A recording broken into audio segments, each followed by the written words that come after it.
নমস্কার বন্ধুরা। আজকের গল্প এক সের বেগুন। গল্পের লেখক রমাপদ চৌধুরী। আমি গল্প পাঠে বিমান। গল্প শুরু করতে চলেছি এক সের বেগুন। বীরভূম জেলার রায়মঙ্গল কেন্দ্রের অপ্রতিদ্বন্দ্বী জননেতা আবুল হোসেন হায়াত সাহেব কেন মাত্র 17টি ভোট পেয়ে নির্বাচনে শোচনীয়ভাবে পরাজিত হয়েছেন এবং তার ভোট ব্যাংকের উপর কেন একটি হাস্যকর উপহার পাওয়া যায় সে রহস্য সম্প্রতি উদ্ঘাটিত হয়েছে। প্রকৃতপক্ষে ওই উপহার সামগ্রীটির মধ্যেই তার পরাজয়ের কারণ খুঁজে পাওয়া গেছে। হায়াত সাহেব সাধারণ নির্বাচনে পরাজিত হয়েছেন এ সংবাদ পাঠ করে সমগ্র পশ্চিমবঙ্গের অধিবাসীরাই স্তম্ভিত হয়েছেন। যদিও রাজনৈতিক দলবিশেষ ইতিমধ্যে প্রাথমিক বিস্ময় কাটিয়ে উঠে হায়াত সাহেবের পরাজয় ও তাদের প্রার্থীর আশাতীত জয়লাভকে তাদের দলের ক্রমবর্ধমান জনপ্রিয়তার নিদর্শন বলে প্রচার করতে শুরু করেছেন। আপাতদৃষ্টিতে অবশ্য এ ধারণা হওয়া স্বাভাবিক যে নির্বাচনে কোন প্রার্থীর জয়লাভের পিছনে রাজনৈতিক দলের কিংবা দলীয় প্রার্থীর ব্যক্তিগত জনপ্রিয়তাই কার্যকরী হয়।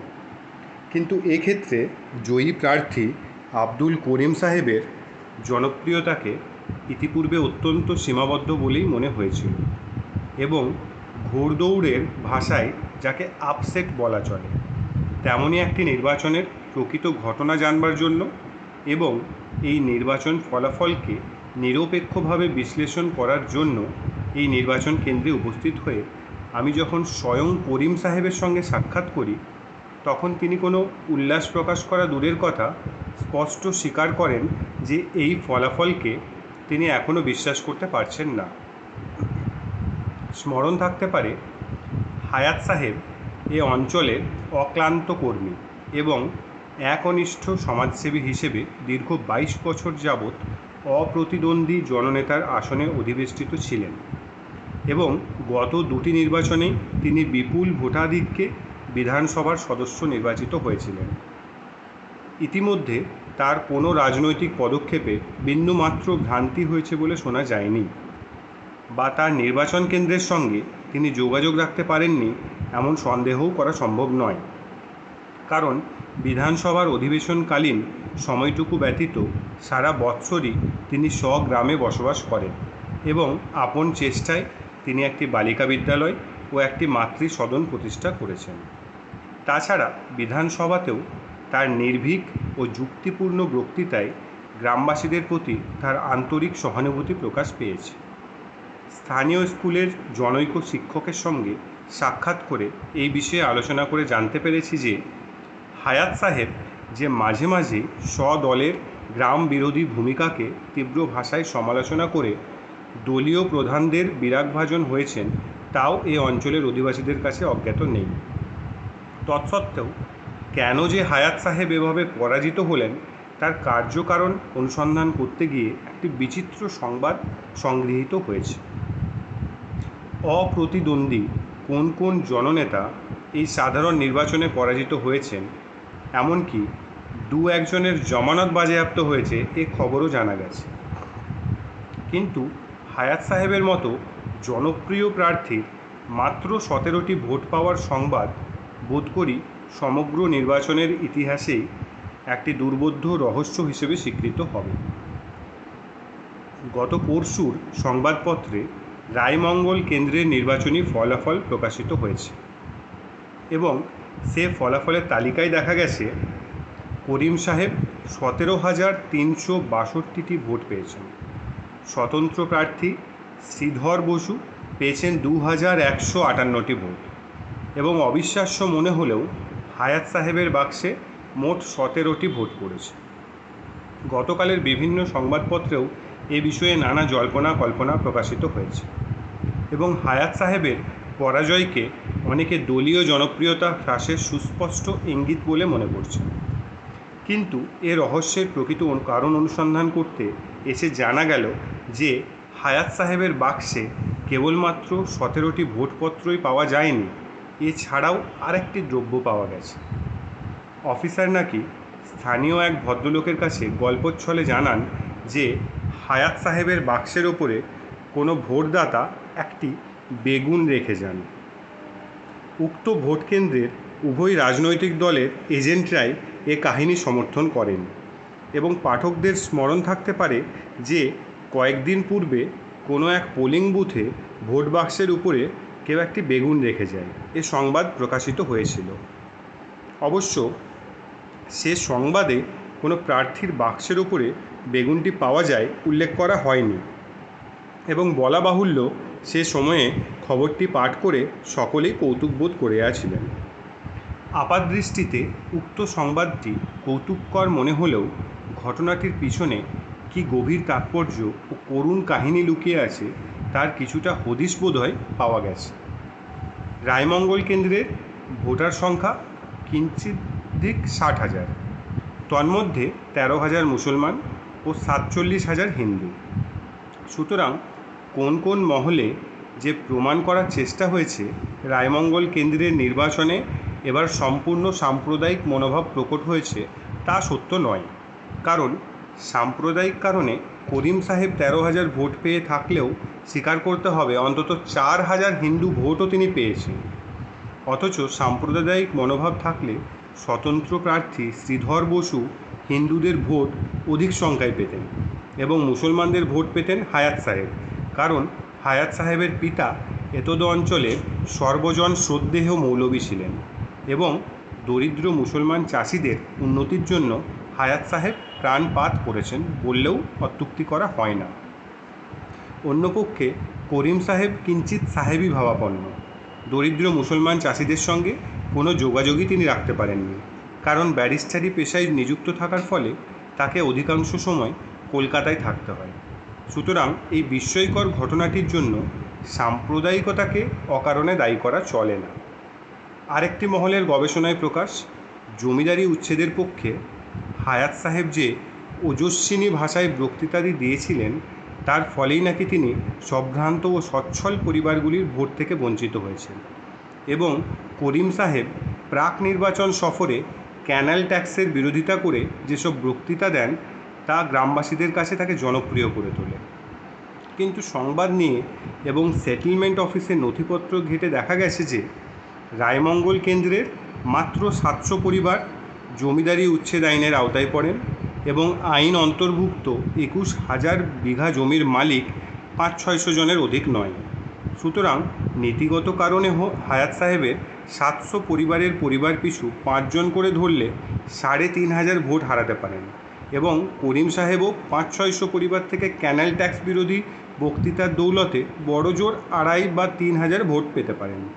কিন্তু প্রকৃত ক্ষেত্রে করিম সাহেব পেয়েছেন 17,000-এরও বেশি ভোট এবং হায়াত সাহেব পেয়েছেন মাত্র 17টি।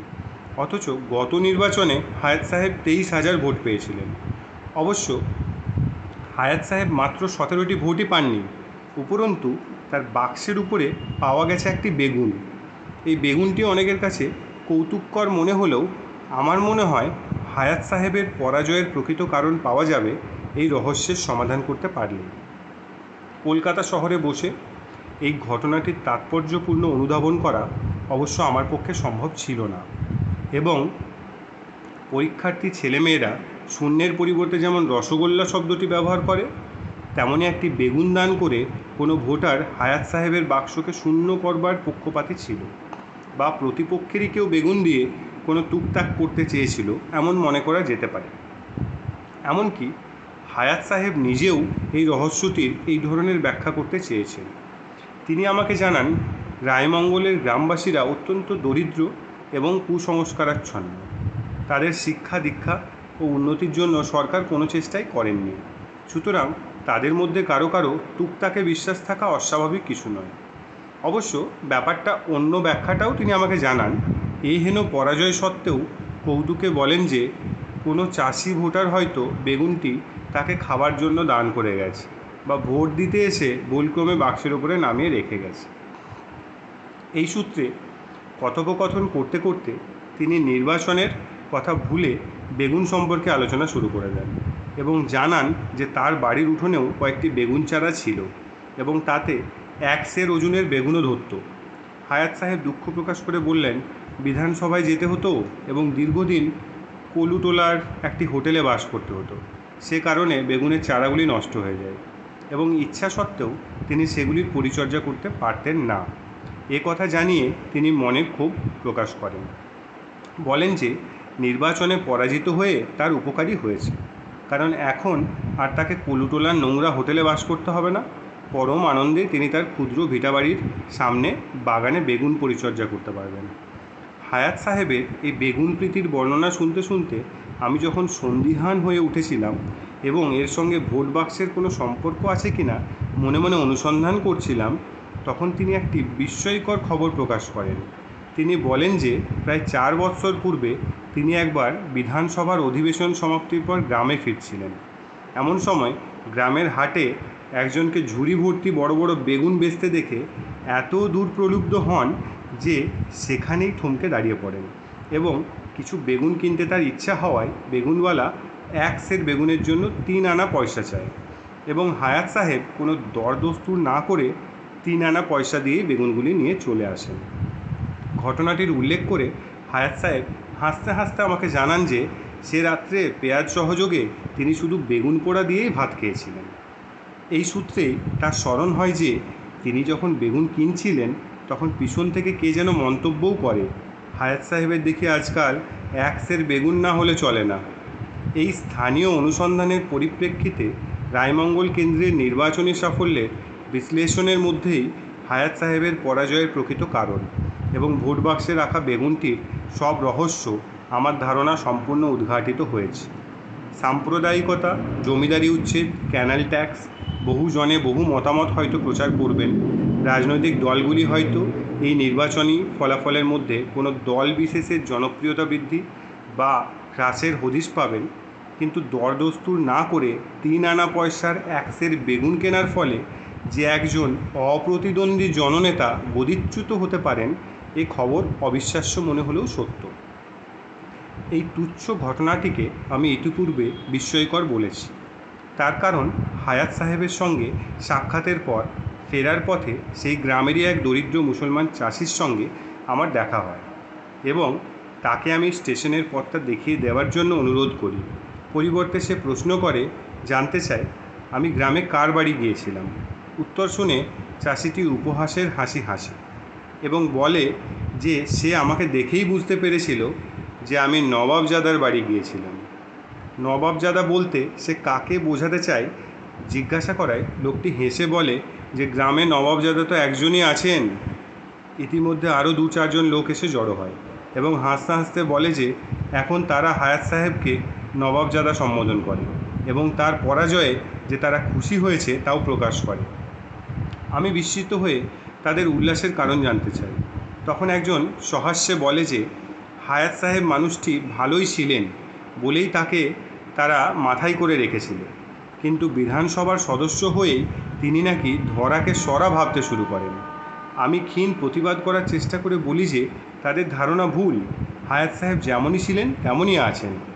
বলা বাহুল্য, তাদের প্রকৃত মনোভাব জানার জন্য আমি হায়াত সাহেবের পক্ষে সমর্থনের চেষ্টা করি, কিন্তু এর ফলে লোকগুলি রুষ্ট হয়ে ওঠে এবং জানায় যে হায়াত সাহেবের কথা বলতেও তাদের লজ্জা হয়। তিনি নাকি হাটে বেগুন কিনতে গিয়ে দরদস্তুর করেন না, 3 আনাই দিয়ে দেন এবং যিনি বাড়ির গাছের বেগুন খেতেন তার নাকি বর্তমানে 1 সের বেগুন না কিনলে চলে না। এরপর আমি সমগ্র অঞ্চল সফর করে হায়াত সাহেব সম্পর্কে জনসাধারণের প্রকৃত অভিমত জানার চেষ্টা করি এবং জানতে পারি যে শুধুমাত্র 1 সের বেগুনের দরদস্তুর না করে কেনার সময় যারা তার আশেপাশে ছিল তারা ক্রমে ক্রমে হায়াত সাহেবের পরিষ্কার জামাকাপড়ের দিকেও দৃষ্টি দিতে শুরু করে। এইভাবে নানা গুজব চারিদিকের গ্রামগুলিতে ছড়িয়ে দিতে আরম্ভ করে এবং অনেকের এই ঘটনাটিকে কেন্দ্র করে তার সম্পর্কে ধারণা হয় যে বিধানসভার সদস্য হওয়ার ফলে তিনি নিশ্চয়ই খুব বড় লোক হয়ে গেছেন, অন্যথায় হায়াত সাহেবের মতো একজন দরিদ্র জননেতা 1 সের বেগুন কিনলেন কেন এবং কিনলেও দরদস্তুর না করে 3 আনা দাম দেবেন কেন। কোনো ব্যক্তি সম্পর্কে কোনো গুজব রটনা শুরু হলে শেষ পর্যন্ত তা কত সুদূরপ্রসারী ক্ষতিকর হতে পারে পরবর্তী ঘটনাটি থেকে তা প্রমাণ হবে। হায়াত সাহেব যখন বৎসর 2 আগে প্রাণপণ চেষ্টায় একটি মাতৃসদন প্রতিষ্ঠা করেন সরকার ও সাধারণের সাহায্য নিয়ে, তখন সকলেই বলতে শুরু করে যে তিনি এখান থেকেই 2 পয়সা রোজগার করেছেন। কিন্তু তার জনকল্যাণ প্রচেষ্টার সম্পূর্ণ কদর্থ করা হয় বৎসরখানেক পূর্বে তিনি যখন রায়মঙ্গলে একটি বালিকা বিদ্যালয় প্রতিষ্ঠা করতে অগ্রণী হন। কারণ এ অঞ্চলের অধিবাসীরা আর একটি বিদ্যালয়ের পক্ষপাতী ছিল বটে, কিন্তু বালিকাদের জন্য নয়। এ পর্যন্ত হায়াত সাহেবের বিরুদ্ধে গ্রামবাসীদের নানা কাল্পনিক অভিযোগ থাকলেও তার চরিত্রের উপর কেউ কোনো কটাক্ষ করেনি। কিন্তু বালিকা বিদ্যালয় প্রতিষ্ঠার কথা শুনে সকলেই রুষ্ট হয় এবং প্রশ্ন করে যে হায়াত সাহেবের দৃষ্টি হঠাৎ বালিকাদের ওপর পড়েছে কেন। ফলে তাদের সুপ্ত আক্রোশ পত্রপুষ্পে পল্লবিত হতে শুরু করে এবং হায়াত সাহেবের মতো জননেতাও অল্পদিনের মধ্যেই লোকচক্ষে হেয় প্রতিপন্ন হয়। এ কারণে সমগ্র পশ্চিমবঙ্গ যদিও তার মতো অক্লান্ত কর্মী ও একনিষ্ঠ দেশসেবকের শোচনীয় পরাজয়ে স্তম্ভিত ও বিস্মিত হয়েছে, তথাপি রায়মঙ্গল কেন্দ্রের জনসাধারণ এই পরাজয়ের প্রকৃত তাৎপর্য অনুধাবন করতে সমর্থ হয়নি। আজকের গল্প এখানেই শেষ। ভালো লাগলে লাইক অ্যান্ড শেয়ার অবশ্যই করুন।